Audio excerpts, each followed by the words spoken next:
Aloha mai kākou, and welcome to this special episode of Nā Leo Kaiāulu, presented by Huakaʻi ʻIke Aina at the University of Hawaiʻi West Oahu. My name is Ioane, and today we're honored to be joined by Dr. Albie Miles, Associate Professor of Sustainable Community Food Systems and one of Hawaii's leading voices in food system transformation.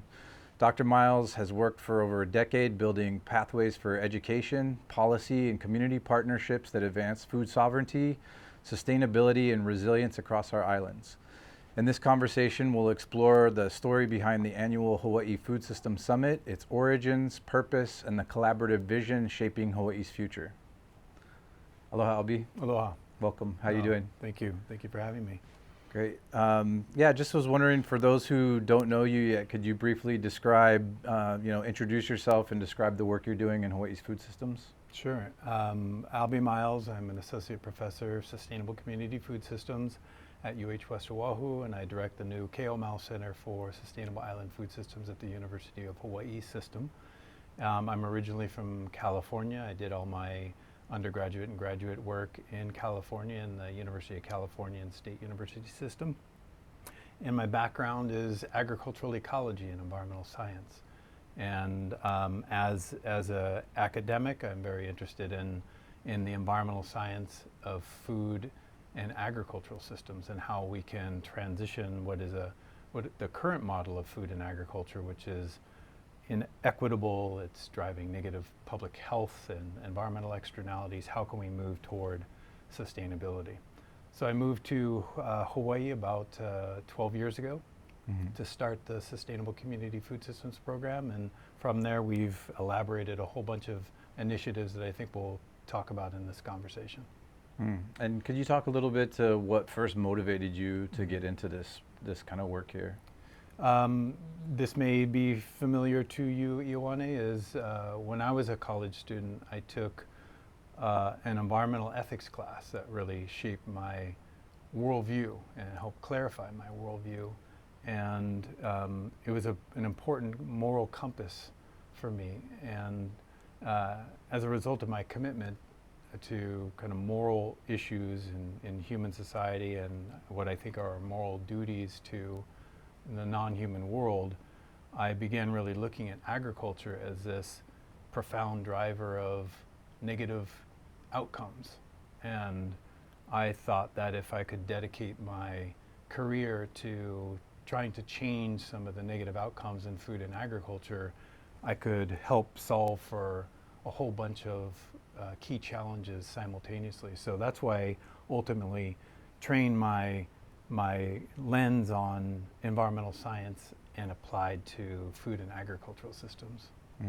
And then, just thinking, sometimes there's an event or a specific person. Do you have any mentors or sort of events that took place that kind of set you on that path and solidified that for you? Yeah. An early one, of course, my parents, who were beekeeper. My dad was a beekeeper and my mother was a home gardener, and they preserved a lot of their own food. And so I was raised in a household where food was super important, and kind of hands-on engagement in the production of food was super important. But as I grew older and began going to college, I was taking a zoology class. I was pursuing a pathway in the biological sciences, and I met a man by the name of Jahn. He was my zoology professor. And I traveled with Jahn. Actually, the first time I came to Hawaii was with Jahn, and I traveled with him throughout different parts of the world, and most importantly was a trip to Costa Rica. And I recall having a conversation with Jahn around sunset, and him pointing out that these beautiful red sunsets that I thought were quite striking. He said, "Do you know what that is?" And I said, "No." And he said, "Well, that's particulate matter that's suspended in the atmosphere from the devastation of the Amazon, or the Costa Rican rainforest that's being cleared largely for cattle production."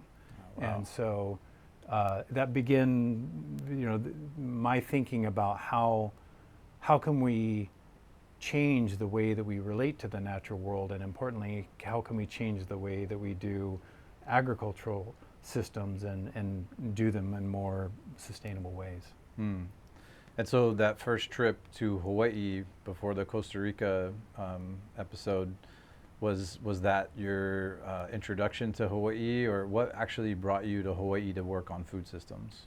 So after I finished my PhD at UC Berkeley in the area of agricultural ecology, and I was very interested in biologically diversified farming systems. And when I was a graduate student, I had an opportunity to meet Gary and Kukui Manakea IV. I spent some time out at Ma'o Farms when I was here visiting, and I kept in touch with them and folks I had met at UH West Oʻahu, and they encouraged me to apply to a job after I finished my PhD to start the program in sustainable community food systems. So it was really because of a job here at the University of Hawaiʻi West Oʻahu that I came to Hawaii to do this work, and I was very excited about it because it was grounded in the local community, that an Indigenous-led NGO was at the center of it, and it was really intended to serve the youth of the island of Oahu and the people of Hawaii, in contrast to many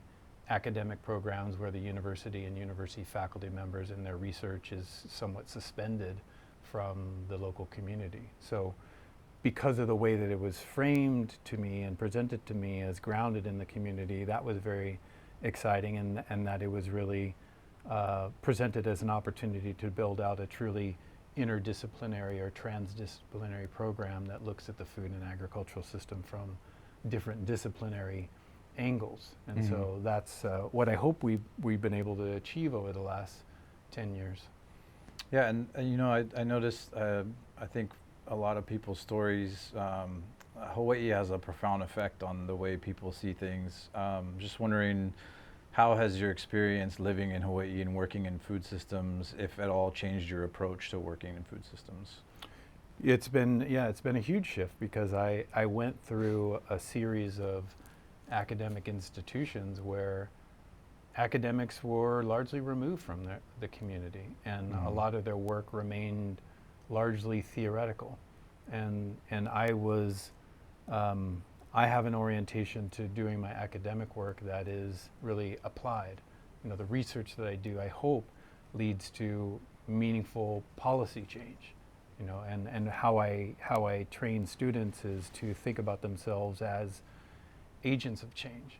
And I hope that they become empowered to feel that they are enabled to actively engage in meaningful food system change work, whether they go into production agriculture, or they go into public policy or research or project coordination. They have a sophisticated and multidisciplinary understanding of what the food and agricultural system is, what are its problems, and how they can meaningfully take steps to change that system towards sustainability. Yeah, and I know, I mean, I was your student, and I've worked alongside you and worked with you and worked for you on many projects and stuff. Considering all the things you've learned here, and you know, being a guest of these folks who invited you here, what is the collaborative, I think, vision? Like, how would you say, like, the vision that you've constructed for Hawaii's future food systems? What do you think that is?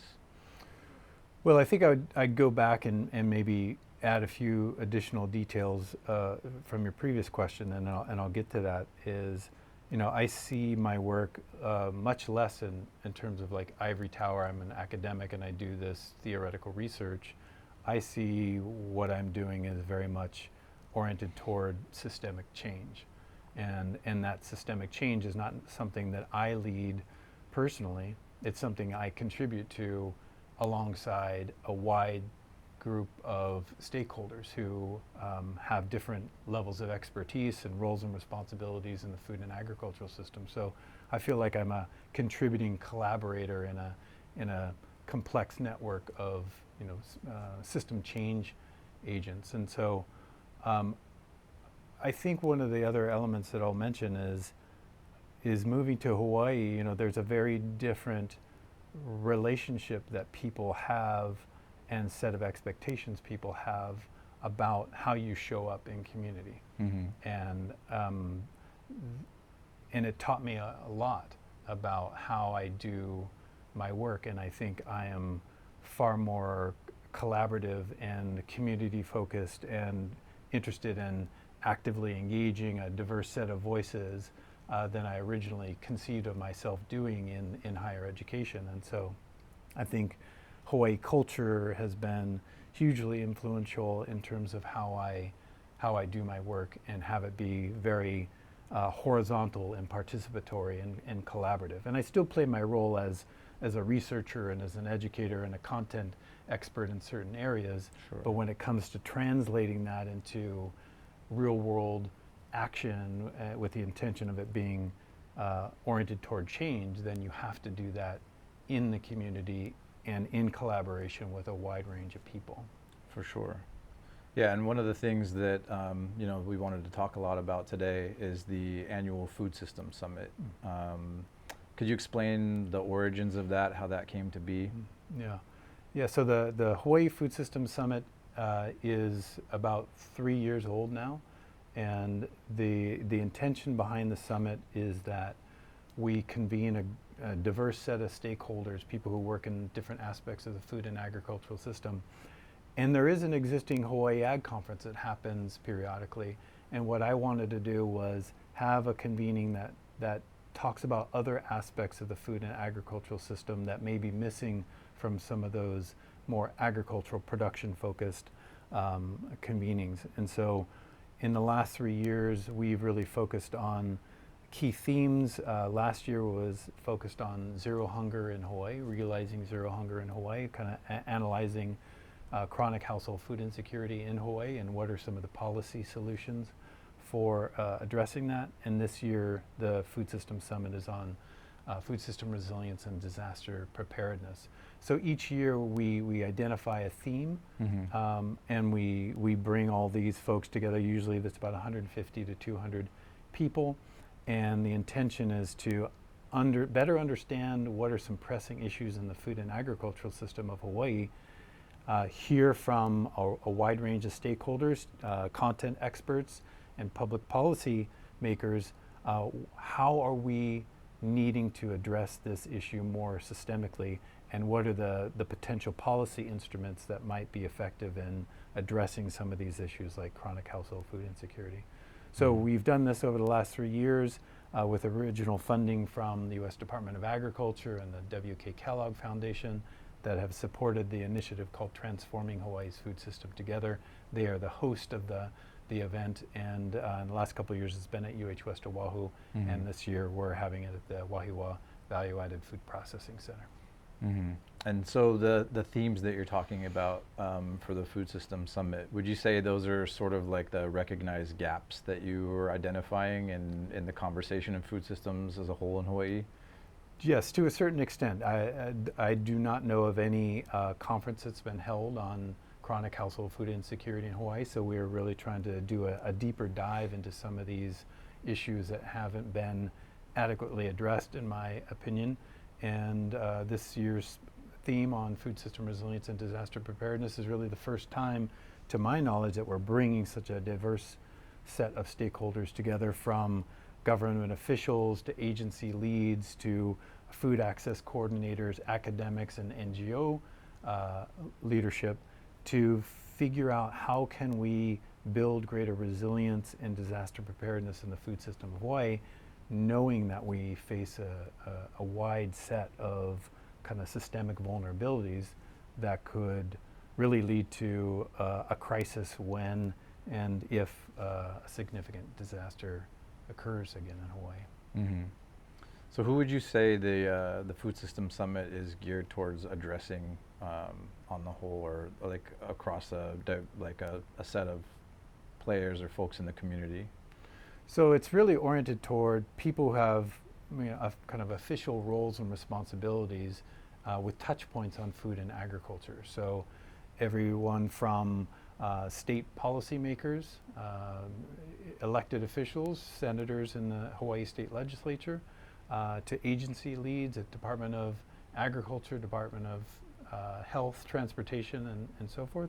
And then those who lead initiatives that are really oriented toward enhancing Hawaii's food and agricultural systems and driving it toward sustainability.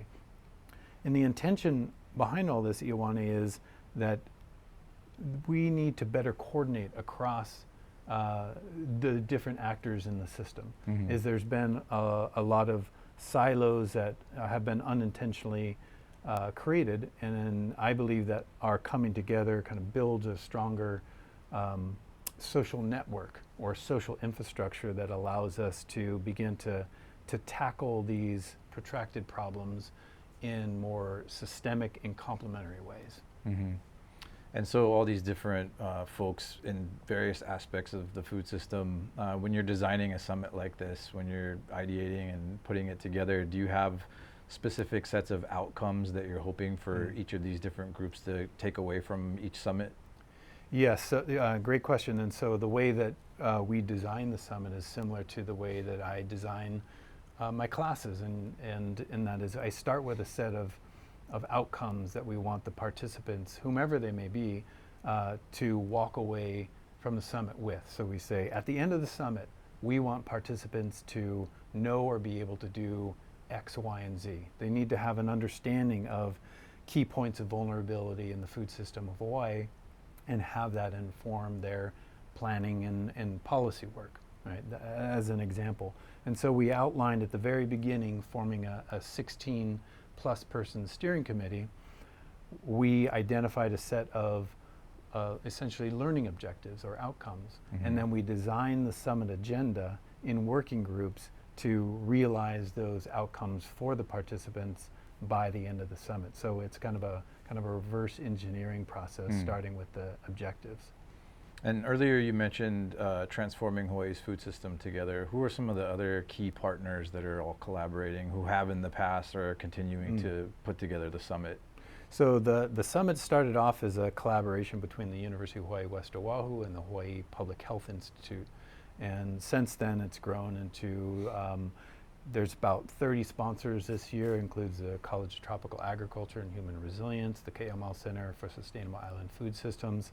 There are private sector actors that are sponsoring the summit. And so in terms of who's showing up to support the summit, it includes local foundations, national foundations, our local University of Hawaiʻi, and many not-for-profit organizations who both provide in-kind support via their time or financial support to support the free access and participation in the summit for the 200-odd participants this year.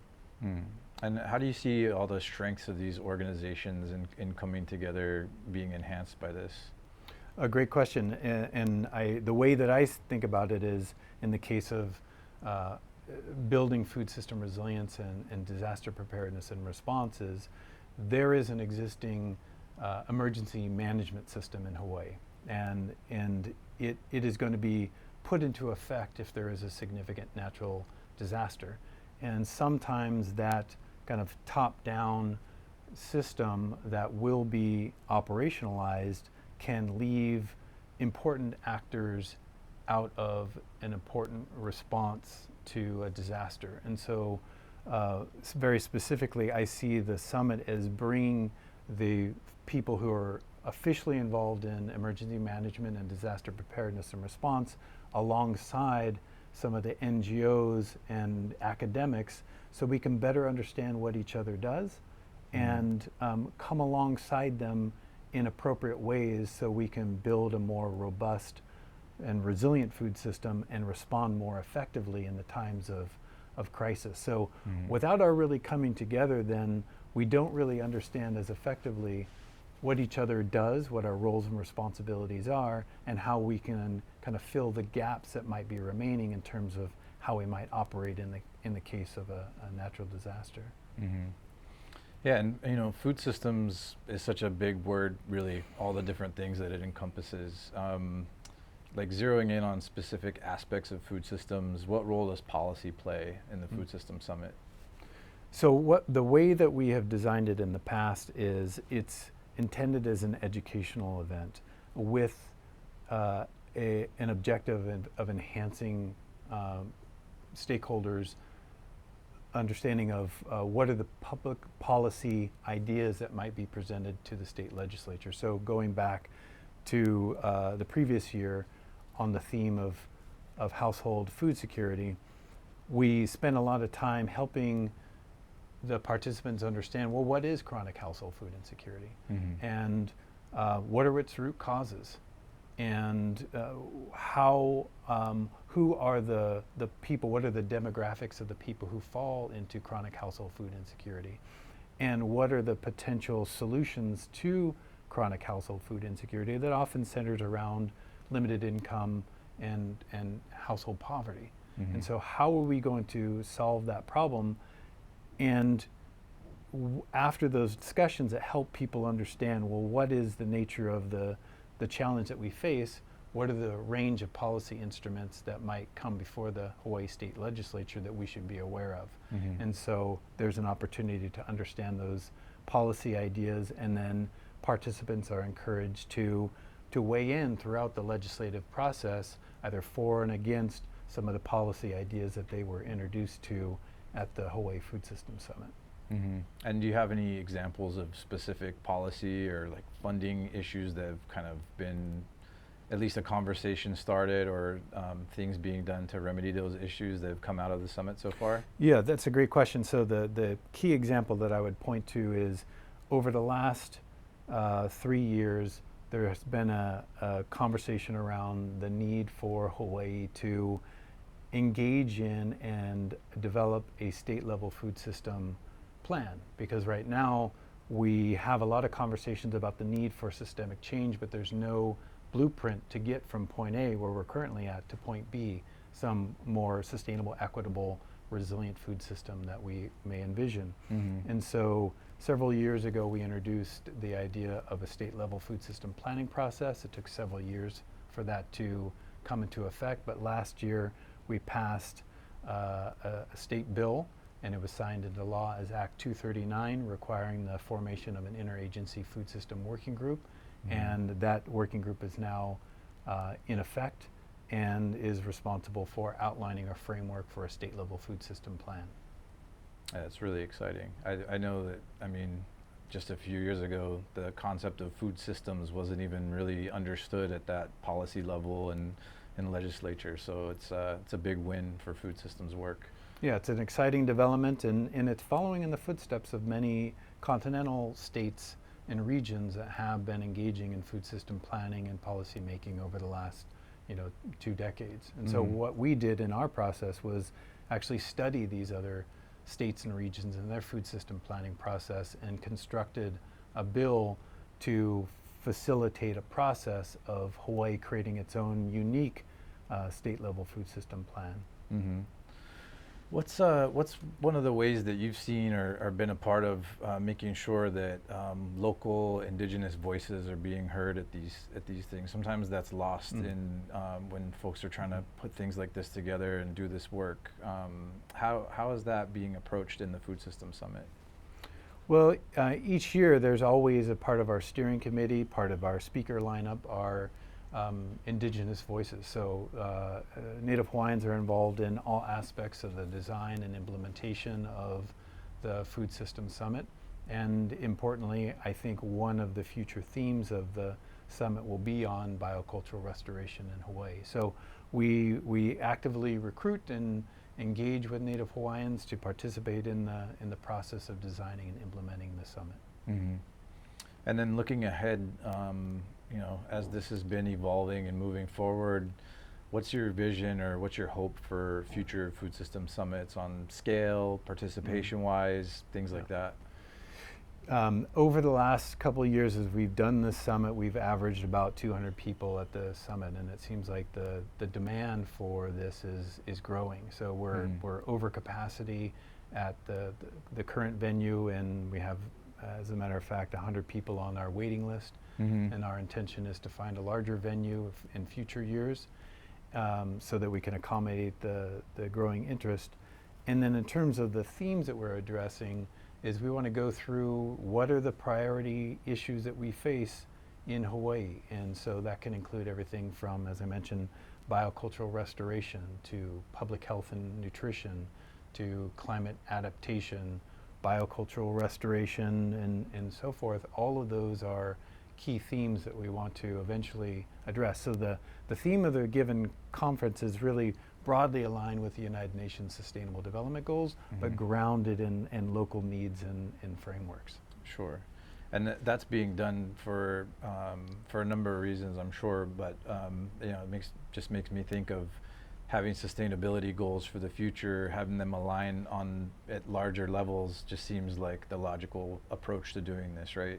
And it's very consistent with our own Aloha Plus Challenge and the Hawaii Green Growth Initiative. And so what we're trying to do is convene people so that we can accelerate the process of developing greater knowledge about these pressing issues in food and agriculture, and helping to facilitate the policy formation process and getting citizens involved in actively participating in the state legislative process, so we can have some potential wins and move the dial in the right direction in terms of food system sustainability.